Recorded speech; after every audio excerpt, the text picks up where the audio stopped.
ஆடி மாதம் ஆனாலே அம்மனுக்கு நிறைய உணவுகள் செஞ்சு படைப்பாங்க. அப்படி ஒரு உணவை தான் நம்ம இன்றைக்கி பார்க்க போகிறோம். அதுக்கு பேர் ஆடி கும்மாயம். இந்த உலக்கில் தான் அளக்க போகிறோம். இதுக்கு பேர் வீசம்படி உலக்கு. இதில் ஒரு உலக்கு உளுந்து, 1/4 உலக்கு பாசிப்பருப்பு, 1/4 உலக்கு பச்சரிசி, இது எல்லாத்தையுமே தனித்தனியாக வறுத்துக்கணும். பொன்னிறமாக ஆகிற மாதிரி வறுத்துக்கணும். உளுந்து தனியாக, பாசிப்பருப்பு தனியாக, பச்சரிசி தனியாக. பச்சரிசி வறுக்கும் போது அதில் 3 ஏலக்காயும் சேர்த்து வறுத்து நல்லா ஆற வச்சு அதை அரைச்சி பொடி பண்ணி எடுத்துக்கணும்.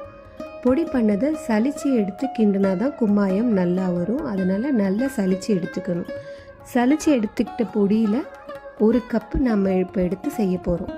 அரைச்ச மாவு 1 கப் அப்படிங்கிறனால 1/2 பங்கு நம்ம இனிப்பு சேர்க்குறோம். அதனால் நாட்டு சர்க்கரை இல்லை வெல்லம் எதுனாலும் 1/2 கப்பு சேர்த்துக்கலாம். 1/2 கப்பை சேர்த்து தண்ணி 2/2 பங்கு ஊற்றணும். 2/2 பங்கு ஊற்றி நல்லா அந்த வெல்லமும் நாட்டு சர்க்கரையும் கரையிற மாதிரி கரைச்சி எடுத்துக்கணும். பார்த்திங்கன்னா கரைஞ்சிருக்கும். கரைஞ்சதுக்கப்புறமா அந்த கரைசலை ஆற வச்சிடணும்.